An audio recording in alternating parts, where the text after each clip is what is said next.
Kids, welcome to Aasisa kids YouTube channel.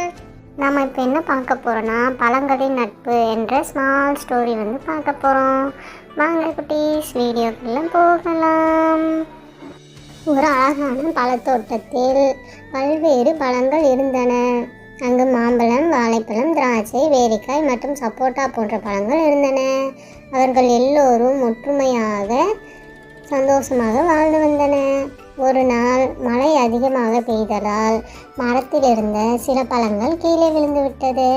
திராட்சை அழிந்து போகும் அளவுக்கு நனைந்து விட்டது. இதை பார்த்த மாம்பழம் கூறியது, நாம் நம் நண்பர்களுக்கு உதவ வேண்டும் என்று.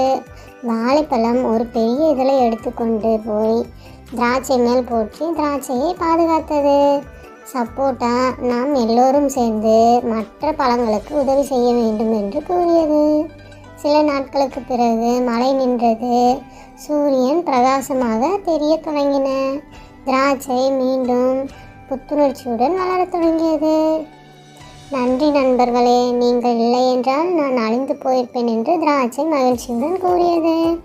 அந்த நாள் முதல் பழங்கள் ஒவ்வொன்றும் ஒருவருக்கொருவர் உதவி செய்ய தொடங்கின. நண்பர்களுக்கிடையே அன்பும் ஒற்றுமையும் முக்கியம் என்பதை அந்த பழங்கள் அனைவரும் உணர்ந்து ஒற்றுமையாக வாழ்ந்து வந்தது. இந்த கதையில் நம்ம என்ன தெரிஞ்சுக்கிறோம்? நண்பர்களுக்குள் உதவும் மனப்பான்மை இருந்தால்தான் வாழ்க்கை இனிமையாக இருக்கும். இந்த வீடியோ பிடிச்சிருந்தா லைக் பண்ணுங்கள், ஷேர் பண்ணுங்கள், கமெண்ட் பண்ணுங்கள், சப்ஸ்கிரைப் பண்ணுங்கள். மறக்காமல் பெல் ஐக்கானை கிளிக் பண்ணுங்கள்.